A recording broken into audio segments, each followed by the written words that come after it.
Avis vascular centre మన దేశంలోనే the best varicose vein hospital.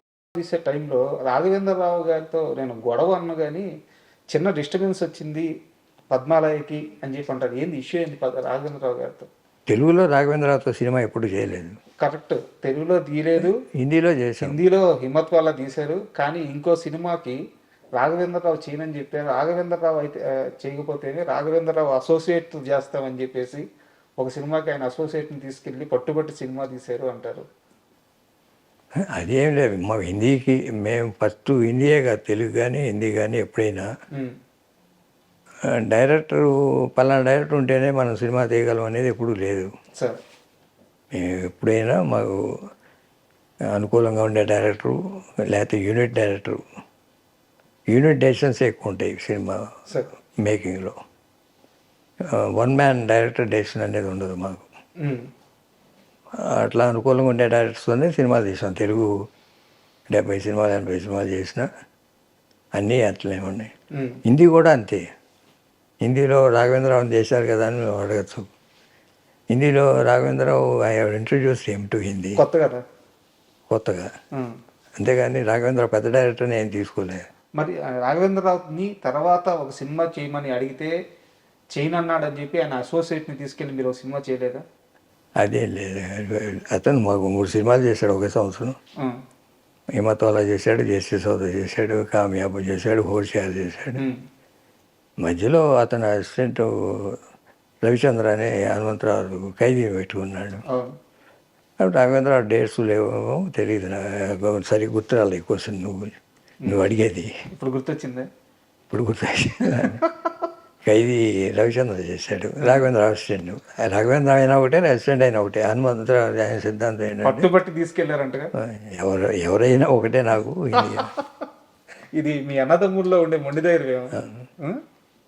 Sir ఇక్కడ నాకు చిన్న డౌట్ సార్, తెలుగులో సినీ ఎన్టీఆర్ గారి సూపర్ హిట్స్ ఉన్నాయి, అలాగే చిరంజీవి గారి ఖైదీ కానీ, ఇలా తెలుగులో సూపర్ హిట్స్ అయిన సినిమాలన్నింటినీ మీరు హిందీలో వేరే హీరోలతో అక్కడ డబ్ చేస్తున్నప్పుడు, అక్కడ రీమేక్ చేస్తున్నప్పుడు ఎప్పుడు కృష్ణ గారితో చేద్దామన్న ఆలోచన రాలేదా?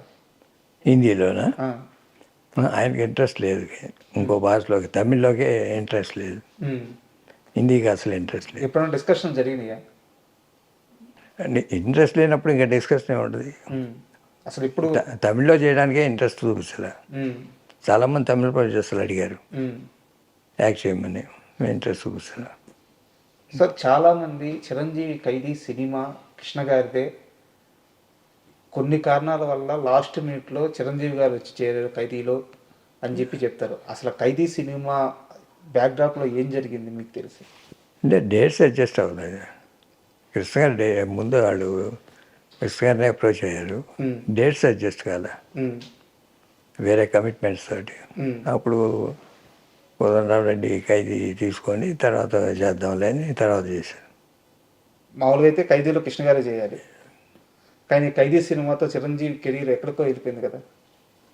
అది ఉంది, అది ఒకే పార్ట్. అట్లా చాలా ఉంటాయి అది జరిగాయి. చిరంజీవి గారితో పోటీ ఉండేదా, లేకుంటే చిరంజీవి గారి మీద ఆప్యాయత ఉండేదా? ఎలా వాళ్ళిద్దరి మధ్య అనుబంధం ఎలా ఉండేది సార్, కృష్ణ గారికి చిరంజీవి గారికి? పెద్దగా పోటీతత్వం ఎప్పుడూ లేదు. ఆయన ఎప్పుడు కృష్ణ గారిని ఎప్పుడు గౌరవిస్తూనే ఉంటాడు. ఎప్పుడైనా ఎవరైనా ప్రొడ్యూసర్లు డేట్స్ చేసుకోకపోతే తీసుకోండి, ఎవరో వాళ్ళు ఇప్పుడు వస్తున్నారు కదా చిరంజీవి, వీళ్ళందరూ ఎవరో వాళ్ళు పెట్టుకొని చేసుకోండి. చిరంజీవి గారి పేరు చెప్పేవాడు. అంటే చాలామంది ఏమంటారంటే ఈ స్టారు పోటీల్లో కృష్ణ గారు బ్రిడ్జ్ లాంటి వారు. ఎందుకంటే ఎన్టీఆర్ని ఆరాధించారు, ఎన్టీఆర్తోనే పోటీ పడ్డారు. తర్వాత తరంలో చిరంజీవికి పోటీగా నిలిచారు. కొన్ని సంవత్సరాల పాటు చిరంజీవి కంటే టాప్లో ఉన్నారు. ఇలా అందరితో కాంపిటేట్ అయ్యి అందరితో పోటీలో నిలబడి ఒక బ్రిడ్జ్ లాగా నిలబడిన వ్యక్తి కృష్ణ గారు అని చెప్తారనమాట. అందుకని ఈ ప్రశ్న అడిగాను. అది పోటీ అంటే సినిమా తరంగా పోటీ తప్ప మన సినిమా బాగుండాలి. అప్పుడు సింహాసనం చేసినప్పుడు, ఆ రోజుల్లో సింహాసనం చేసేటప్పుడు అందరూ పెద్ద హీరోలు, చిరంజీవి గారు కానీ బాలకృష్ణ గారు కానీ వీళ్ళందరూ. బట్ అయినా దానికి అబోవ్ వచ్చేసింది కదా సింహాసనం ఓపెనింగ్ అనేది, ఇప్పటికీ చెప్పుకుంటూ ఉంటారు. ఎందుకంటే ఆ డేస్లో అది హైయెస్ట్.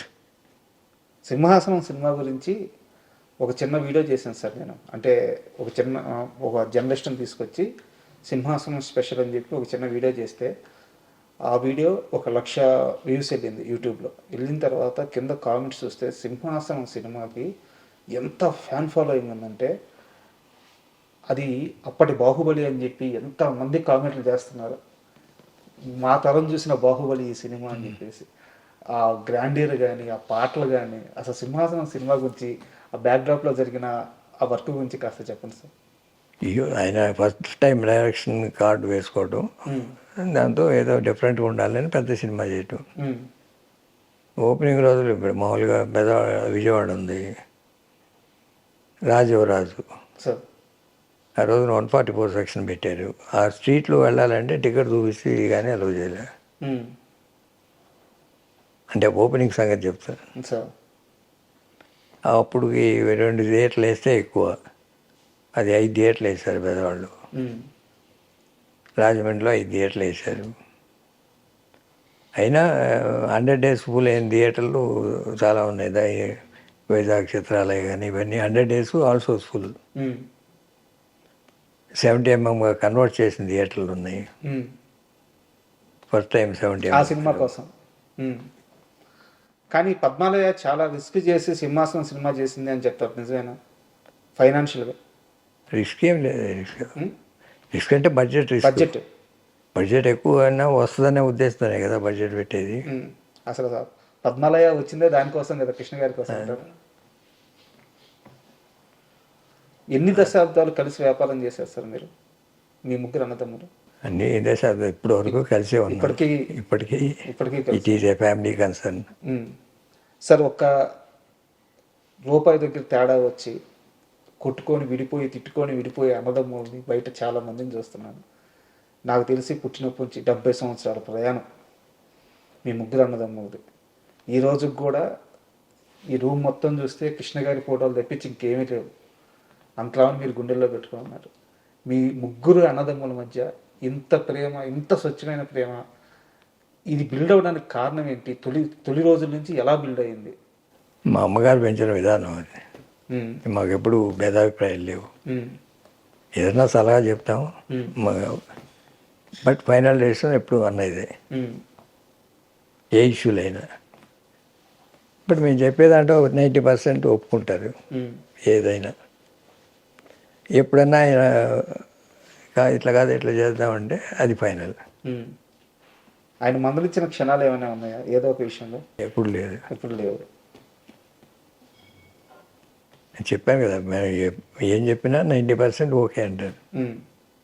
ఎప్పుడైనా ఒక 10% ఎట్లా కాదు ఇట్లా చేద్దామంటే అది ఫైనల్. అది